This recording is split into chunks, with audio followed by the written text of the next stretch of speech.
Good afternoon, everyone. Welcome to the Joint Standing Committee on Taxation. We are here to do 2 work sessions today, and we are going to reverse the order on those and take 2075 first, just for folks following along with bated breath at our every move.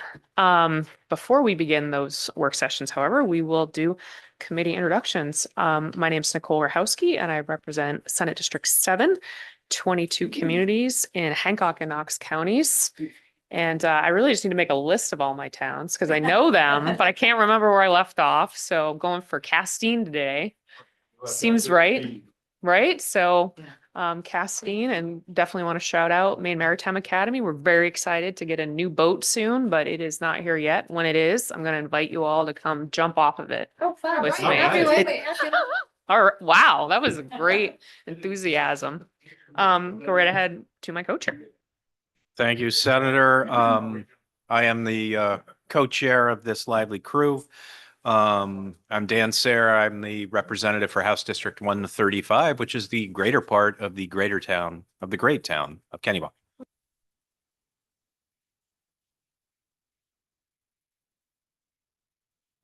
Good afternoon, and it's a ship. It's not a boat. I am my father's daughter. My name is Ann Matlack. I represent House District 43, which includes the communities of Cushing, Thomaston, South Thomaston, St. George, and part of Owl's Head, all in Knox County. Thank you, Madam Chair. I'm Shelley Rudnicki. I represent House District 67, and my shout out is to Fairfield and Benton. Those are my only 2 towns. There you go. This is going to be a fun day. I am Tracy. Yes, we've all had sugar. My name is Tracy Quint. I represent House District 8, 47 communities in Washington, Aroostook, and Penobscot counties, and I'm going to do a few to try to fit them all in this shorter session. So I will start on Route 6 north, and we will do Vanceboro, Lambert Lake, Topsfield, and then going over west to Brookton. Good afternoon. I'm Representative Gregory Swallow, House District 7. I represent Holton, New Limerick, Linneus, Ludlow, and Oakfield. Good afternoon, everyone. Representative Ed Crockett from District 112, which is part of Portland and part of Falmouth. And we'll give Falmouth a little love and call out Stapleford Drive. Good afternoon, Russ White, House District 13, Ellsworth, Fletcher's Landing, and Waltham. And my shout out today is to the Ellsworth High School varsity girls cheerleading team who won another Northern Maine championship. I think that's 5 in a row. 2, 4, 6, 8.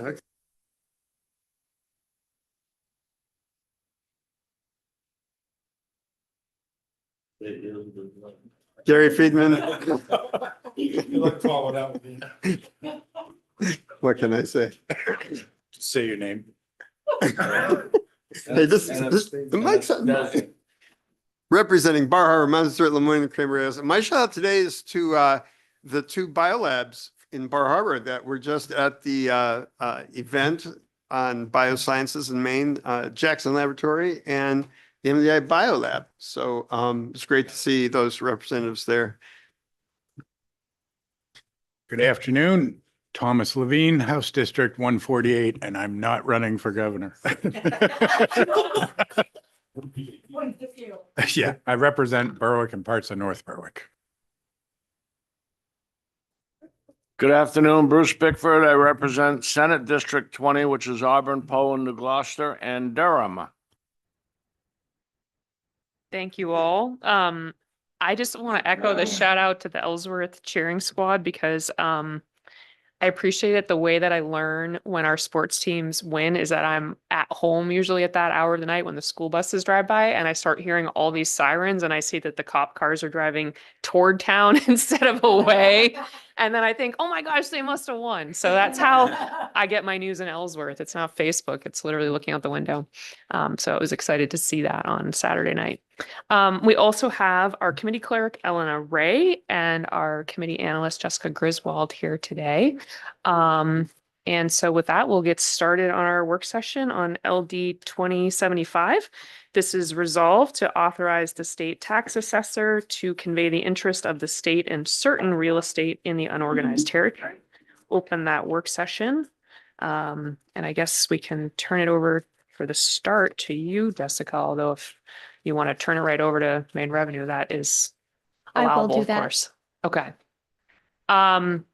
If we could get a person representing main revenue services here to, I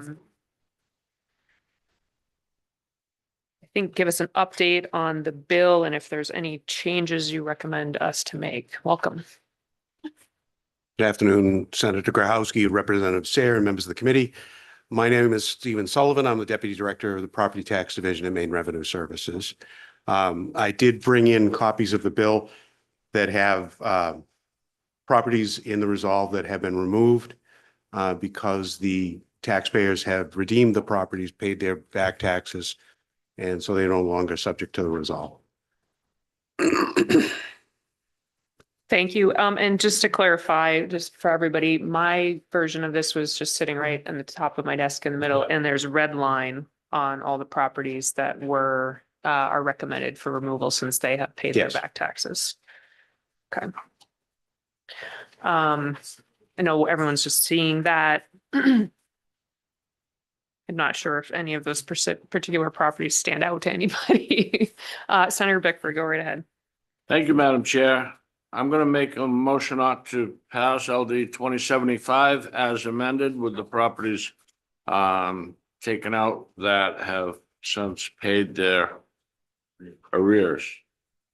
All right, there's a motion from Senator Bickford, seconded by Representative Levine, who is not running for governor. Representative Rudnicki. I do like this committee. It's a lot of fun. Sometimes. Uh,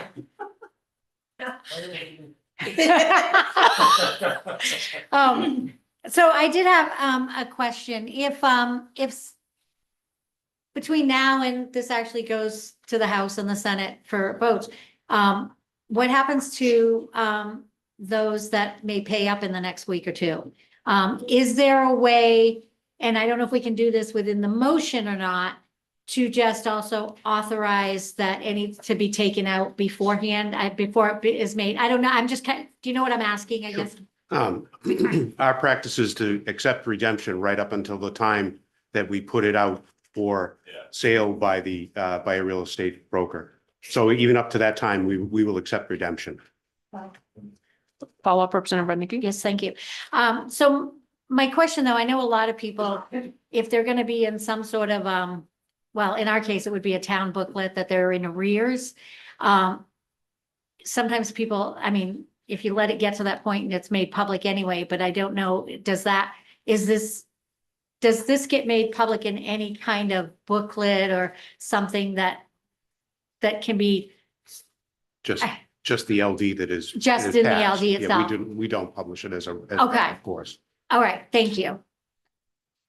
Representative Quint, did you have a question? Yes, just from the time that this goes through and then, it's voted on, all of that, like what is that time frame? Looking at these properties, about how much longer in real time do people have? In the case of these properties, we have to wait certainly until the law becomes enacted. So July, the 90 days after the session ends, so it becomes after that. At that point, we then have to do a notice to the former owner about the sale process, and they have 90 days from that notice to when we put it out with a realtor. So during that entire time, they have the opportunity to redeem it. Okay, very good. That's very good. And then the other piece, it's not where you have like realtors already waiting and they're just waiting for the date and they can immediately list it. Like it's something that you will go find the realtor after. Is that correct? Or? No, we put out an RFP for realtors to provide services to the state for the unorganized territory. So we have someone who's basically under contract for us to do the sales in the unorganized territory. Okay, very, very good. Thank you. Other questions from committee members? Representative Rednicki. I just like to be thorough, but how do you choose a realtor? How does the state choose the realtor? We put it out as an RFP As a- and So it is an with RFP. different criteria, and they had to offer their services and provide us with a fee structure and things like that. They were decided by a competitive process. Representative Swallow. Thank you, Madam Chair. Just for clarification, my guess is that you really don't have a lot of bidders for this RFP for properties out, low-end properties out in the middle of the willy wags. Am I correct? I was not in the position when the RFP was done, so I don't know how many there were who Okay. responded to it. Yeah. Okay. It's not a high High interest. demand. Didn't think so. Thank you. Someday I'm gonna take the time to look each one of these properties up, and there might be a diamond in the rough here that somebody's missed. Representative Friedman? I just wanted to congratulate the Department of Administrative and Financial Services for their belief in the possibility of redemption for Maine taxpayers.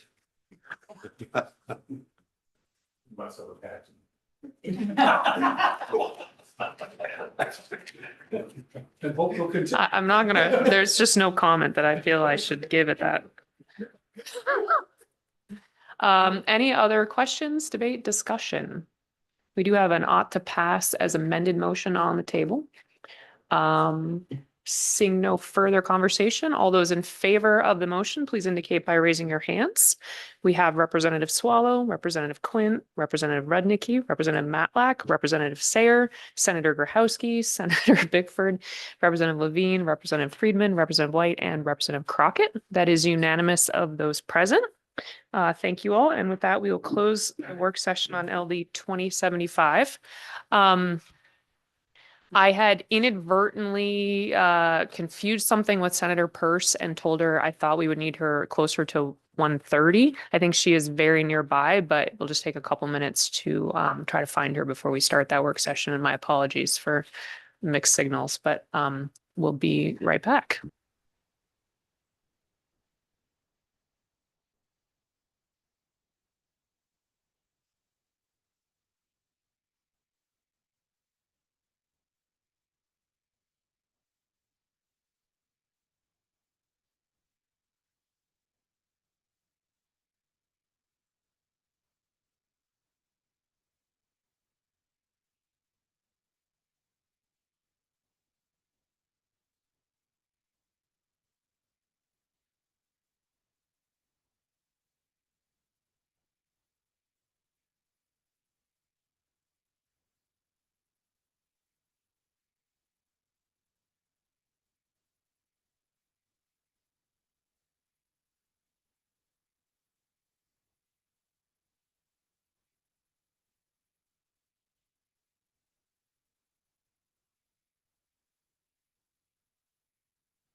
Okay, thank you, everyone. We are going to proceed with a work session on LD 2044. This is an act to allow for the transferability of the biofuel production and renewable chemicals tax credits. We'll open a work session on this bill and turn it over to our analyst for the analysis. And then we will hear from Senator Peirce after that. Thank you, Senator. I did have Elena pass out a bill analysis for this one, so you should all have the blue packet in front of you. Senator Bickford is requesting if you could speak up a little bit, or maybe that will help. Is that better?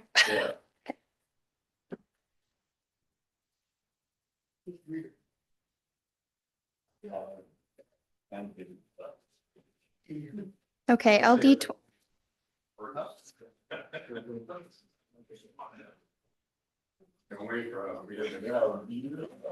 2044, an act to allow for the transferability of the biofuel production and renewable chemicals tax credits, is sponsored by Senator Peirce.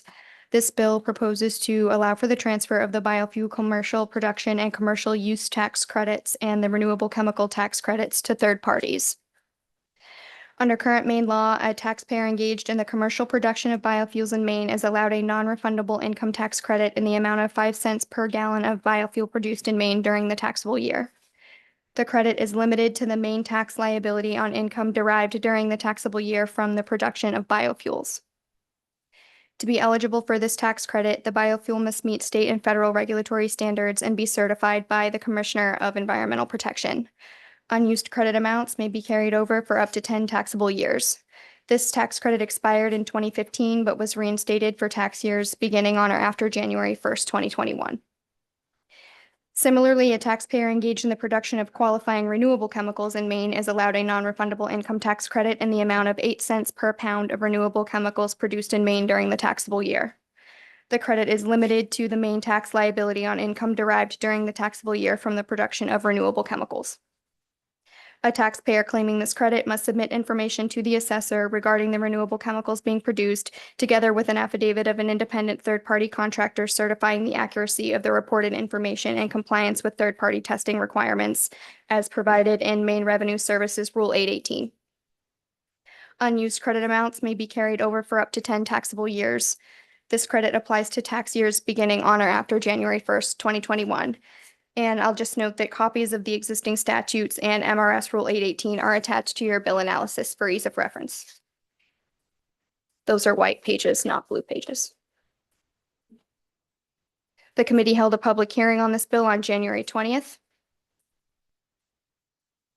Considering some of the testimony and my own analysis of the bill, I have several considerations and resources to provide for the committee. Starting with number 1, eligible transfers. The bill as written allows for the transfer of a credit to any individual or entity.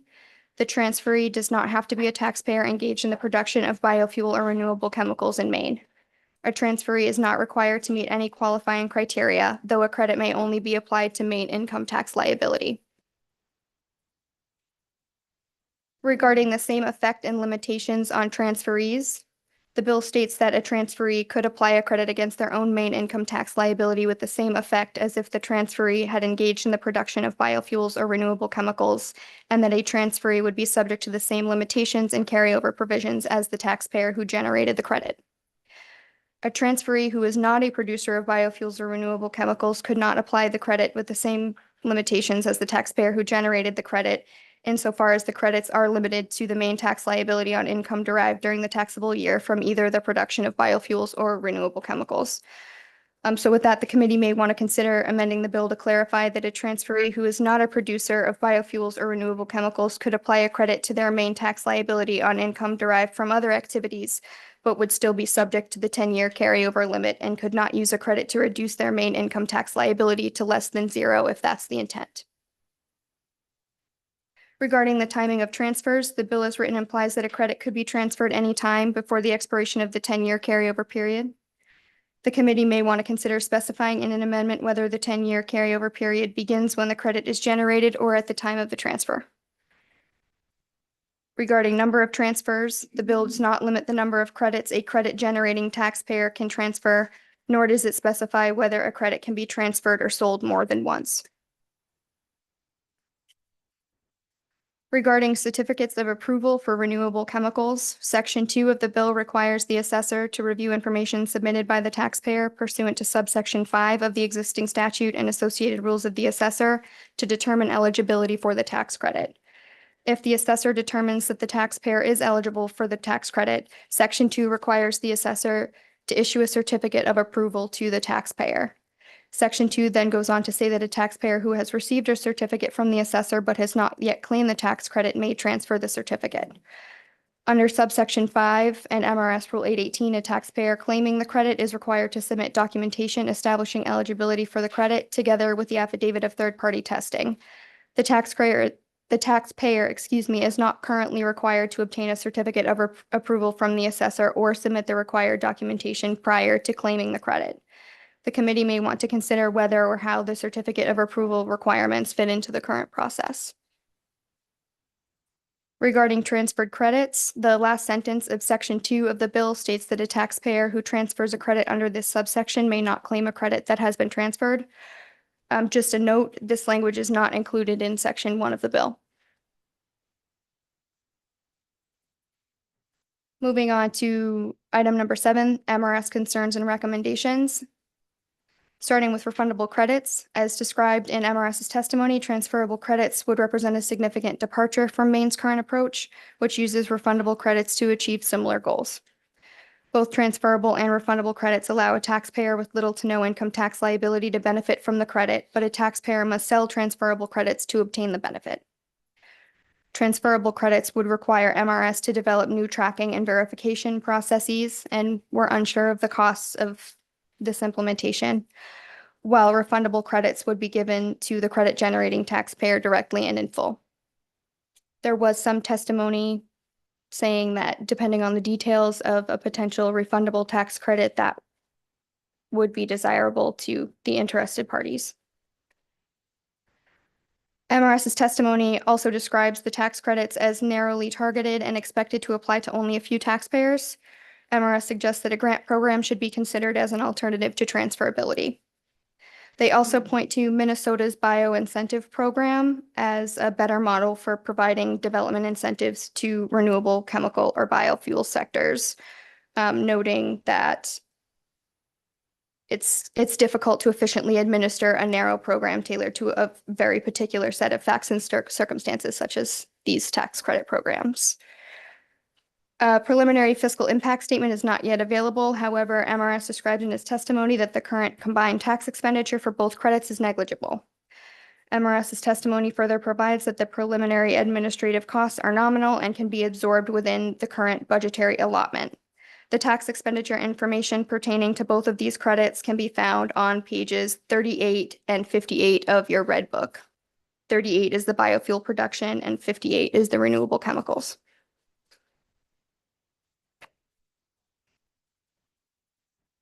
That's Thank my you bill so analysis. much. Appreciate it. Senator Bickford. Thank you, Madam Chair. If I could, I just want to ask a question to Moteri.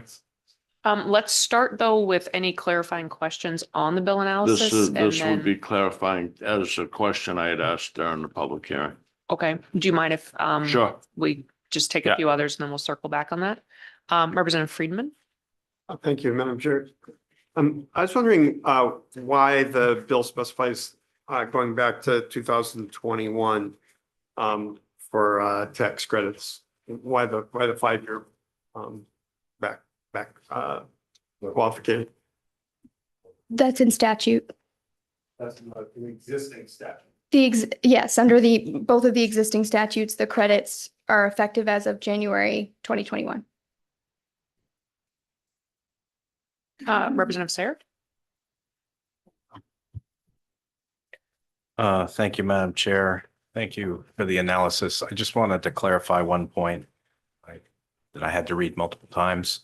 On page 2, item 2, about the limitations, is the gist of this paragraph that the bill is not currently explicit in transferring the limitations when the credit is transferred, specifically the limitations of the 10-year carryover.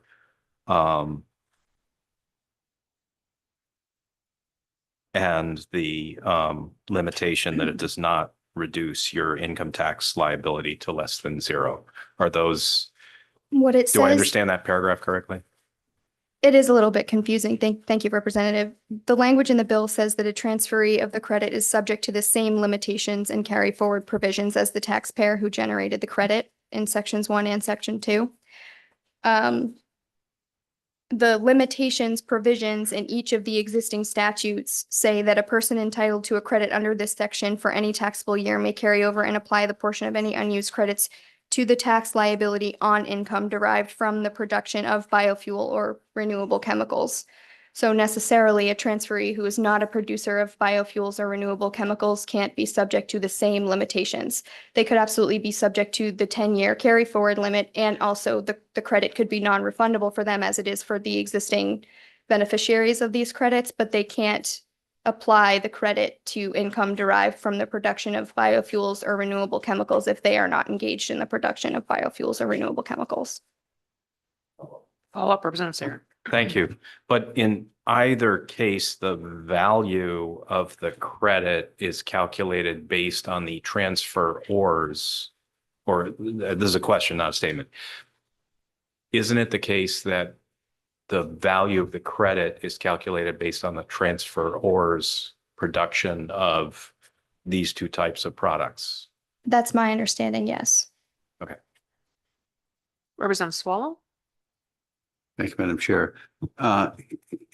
In the law, is there any limit to the number of years that these tax credits can be used, like the first 5 years of a startup, first 10 years, whatever? Is there any limit to the number of years that they can go on?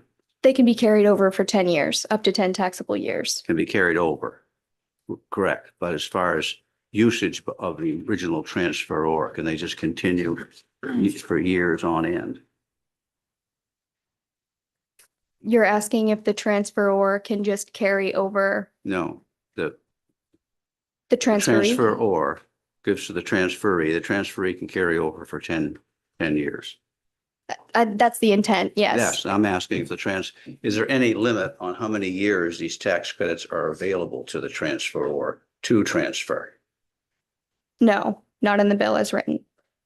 So it's my understanding, based on the language of the bill, that a transferor, a credit generating taxpayer could transfer a credit that they have generated anytime within the lifetime, the 10-year lifetime of the credit that was generated. Correct. And I So- think Representative Swallow, you're asking, is there any restriction on in which years the credit can be generated? Like the. Correct. Is there a 5-year limit? A 10-year? taxpayer, I think, would be eligible to generate this credit as long as they exist and qualify. There wasn't like a, Yeah, yes, that's is the that what way. your question was? That's my question. Okay. Yes. And I didn't see any limit anywhere. And the thing I read and I don't think. of course, there my is one. concern is my concern with this is that, I understand this is great for startups, but after a certain period of time, I'm not sure that how long this should continue on. That would be my concern. I see this as a startup issue and an assistance there more than at some point they've got to be able to walk on their own. So that's where I'm going with this. Gotcha. Thank you. Thank you. Any other questions for our analyst at this time? Okay, Senator Bickford, go right ahead. Thank you for your patience. Thank you, Madam Chair. My question was I'm not sure if it's for Senator Purse or for Ms. Terry, but I had asked a question during the public hearing about if we made it a refundable tax credit rather than a transferable tax credit, what kind of reaction would we get from the folks that could enjoy this? And I believe you were going to look into it and get a response. Is it possible one of them can give us a response? Absolutely. I'm seeing Senator Purse is ready to join us. Okay, thank you. And I'll probably have a follow-up if I can. Okay, great. Hi, I'm Senator Purse, Senate District 25. I appreciate the question, although the sun is right behind you, Senator Bickford, so I'm like a halo, like a halo. I definitely appreciate the question and did follow up with you know, this is a very specific sort of industry utilizing our forestry industry in a new and innovative way. And I think what they're interested in being able to do is to get moving quickly, get it going so that it can start really being a force in the field. And so I think that your suggestion of the refundable credit, they were fine with that. Like, I think what we heard from the MRS testimony is that what I was trying to do was kind of complicated, going to take a lot of work, not necessarily exactly what we were thinking, you know, but so if we could accomplish that in a different way, I'm all in. I don't want to create more work. I'd rather refundable credits exist right now. It's in the red book, right?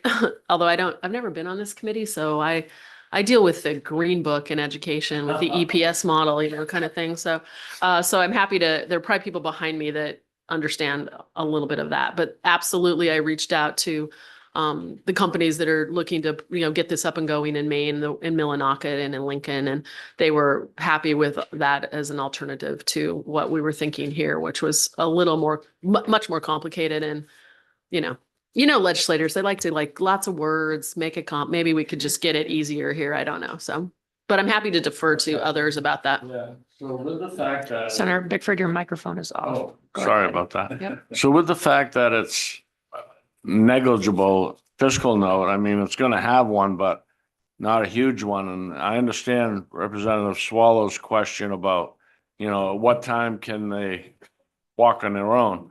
I would wonder out loud if we made it a refundable tax credit and we set it for a period of 10 years and had a review back with the taxation committee as to how it's working and whether we should continue it after that. That would give us a 10-year period to actually do see the hard work in progress and see if they can walk on their own. And if they can, then it's done its purpose and have it sunset in 10 years. I'd be anxious to get the committee's feedback on that. I will just note, before we engage in a discussion, I do want to give Senator Pearce an opportunity if she had proposal for us to consider, or ideas that you want us to think about before we start a full discussion, and then we could take more questions for the senator.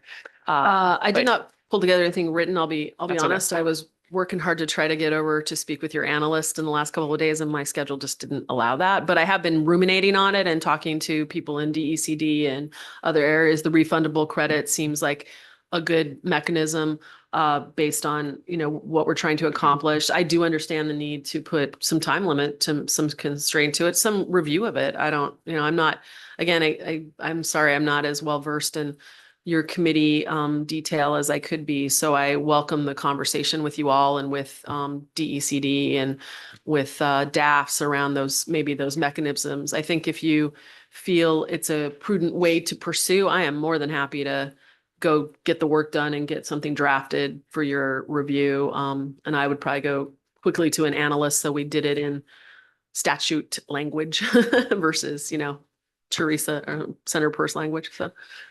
Thank you, Senator. Representative Swallow, then Representative Quinn and Representative Sayer. Yeah, okay. Thank you, Madam Chair. Not sure if you can answer this or not, but it's my understanding from previous work sessions and testimonies that a refundable tax credit, you're going to get 100%. But if you have to sell that tax credit, it could be more along the lines of 70 or 75% on a sale. So refundable upfront might be more beneficial to the startup. But do you have any information? Completely agree. Concur. I concur.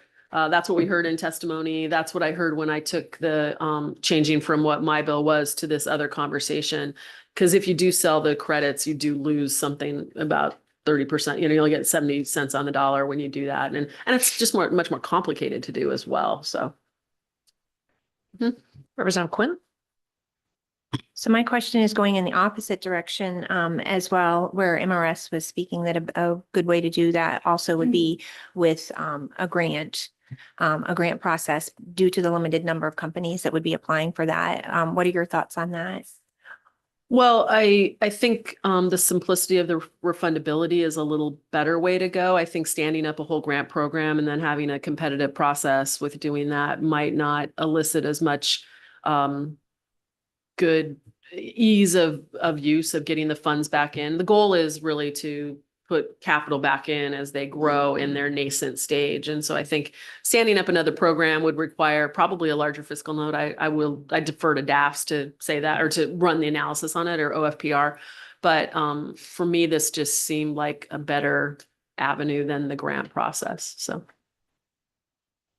Representative Sayer? Thank you, Madam Chair. Thank you, Senator, for being here. I had noted several questions on the bill analysis, almost all of which are mooted if you go from transferable to How simple this is now. refundable. But one that isn't is the one that we're talking about timing of transfers. And I've heard the suggestion of making it a program that lasts for 10 years. And I'm wondering whether in addition to considering that, you might want to consider whether it's an eligibility per company that lasts for 10 years. So if you're a company that's in production in 2026, you can claim it starting in 2026. If you're a startup now and you don't get to production till 2030, you could take the credit the first time, because you don't really generate the credit till you're generating product the way it's written. And a company could take the credit for a maximum of 10 years from the year in which they first claim it. Curious how that lands with you, curious how that lands with the analyst, and when the time comes, curious how that lands with MRS. From my perspective, that seems like a logical way to do things. But again, I would defer to some people behind me that maybe deal with this a little more often than I do, that might have a different thought pattern about it. Are there other questions for Senator Peirce? Okay, thank you. Thank you. Okay, are there other folks that committee members think would be beneficial to hear from, or we can discuss the bill a little more? Okay, all right. Representative Quinn and then Senator Bickford. Because I was just speaking about it, main revenue would be helpful to hear from them on their line of thinking on both ways that it's been presented now. So just to clarify, preferences between refundability versus a grant? Okay. Is there a person from Maine Revenue Services who would like to tackle that question? They're all pointing to each other. I know. So polite. This is why I never call out a specific name. Just we ask the corner.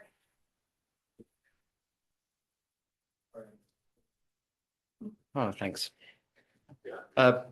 Sean Norton, I'm the Director of Income Tax at Maine Revenue Services. I think I think our preference is a grant program. As you know, we are collecting revenue. We're running, multiple credit programs year over year. The more programs we create, bigger stress it places on our systems. And, further pushes us away from our primary goal, which is to collect revenue and distribute it all to you to figure out where that goes. So I think that's I guess if you were to ask for the administrative preference, it would be a grant to run these through, when possible, run it through a grant program because of also the small nature of the program. Thank you. Representative Gramlich, and also go right ahead and introduce yourself. Thank you. Thank you, Madam Chair. My name is Lori Gramlich. I represent House District 131, which remains the lovely seaside community of Old Orchard Beach, and I'm also the Assistant House Majority Leader. I appreciate that perspective. My question is, who and how would that be administered, and what kind of costs might that be to do so? I think it would have to sit with another bureau. I don't have the answer. I don't have the fiscal costs. I think that's something that the Office of Tax Policy would have to have to provide. Yeah, because I think just if that's the avenue that the committee takes, I think that's just an important question to kind of tease out a little bit, because there's obviously with grant administration, there's also costs that incur. One question that I have is, since these two tax credits already exist, but there hasn't been a lot of uptake, are they currently programmed into the income tax returns? And if they already are in there, then is it administratively burdensome to essentially take them from being non-refundable to refundable?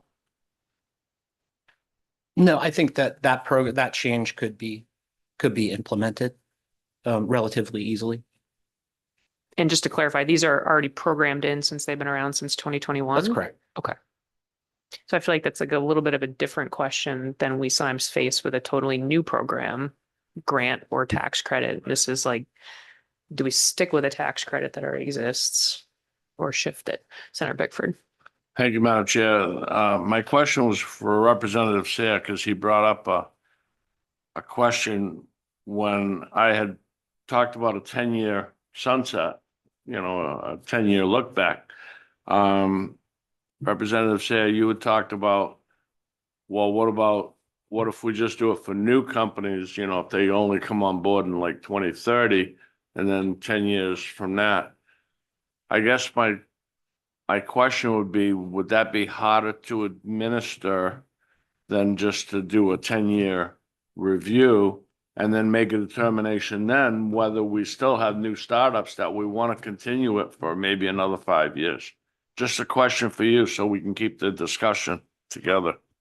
Yeah, and I would defer to the folks at MRS who actually administer these sort of things to let us know if it's harder to administer. Okay, thanks.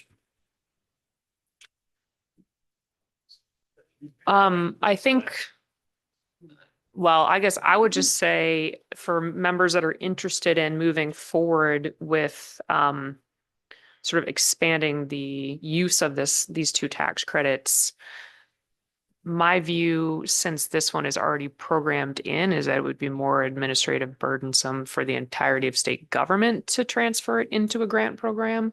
If we were being asked to create a new tax credit for a small universe of taxpayers, I think the argument about the grants would land on a little more solid footing than in this case for me. Obviously, folks can disagree with that, but I think the questions that I'm looking at are refundable. Sounds like there's a preference toward that. And then if we are going to do that, should there be a period of time that either the entire program is open and refundable, or it's open for a taxpayer for a certain period of time? An option could be it's refundable for 5 years for any given taxpayer, and then it becomes non-refundable, or 10 years and then non-refundable. Obviously, the more complicated we make it, the more administratively complex it could be for Maine Revenue Services. On the other hand, if it's 5 or 10 taxpayers, it's probably not going to take weeks or months, hopefully, to deal with the details. So I'm just putting that out there as sort of the questions that I'm hearing. I'm curious if committee members feel that they want to act on and decide those things today, or if we want to charge Senator Peirce to come back to us with a draft with some of her recommendations after she talks to stakeholders about how she might want to answer that question of, ongoing forever or 10 years in a sunset. There's a lot of different iterations of that. So I just want to throw it out there to committee members. Do we want to keep working through those questions, or task Senator Peirce to come back with a proposal for us to consider, maybe, let's say, next week? What do members think? Representative Friedman. Thank you, Madam Chair. If we do put it back on Senator Peirce, I might also ask that she include the considerations that our analysts brought up to address some of the technical aspects of the bill that needed clarification. Yeah, and I think to the extent that any of those persist, if it is made a refundable tax credit, that certainly we would want to have that corrected. Any other feedback from committee members? Representative Rudnicki. based on our policy, it doesn't look like there was really any work done by the sponsor. And our policy says that we've followed through with is that we don't table something again for another work session if we haven't seen anything significant. So that's where Libby.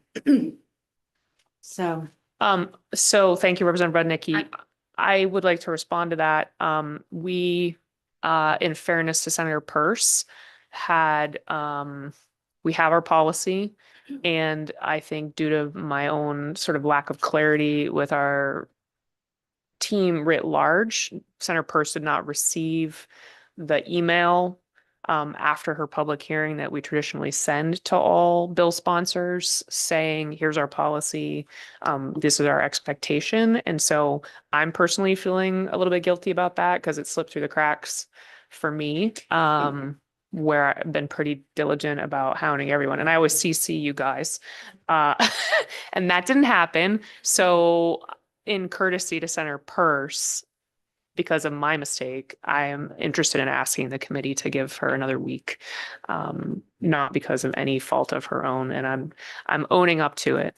And I thank you for keeping us honest, Representative Rudnicki. Senator Bickford.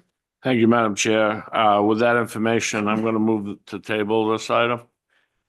Senator Bickford has moved to table, seconded by Representative Swallow. Tabling is non-debatable. All those in favor of tabling, please indicate by raising your hand. And I don't think we need to call out the names, but it is a majority of those are supporting the tabling motion and all those opposed.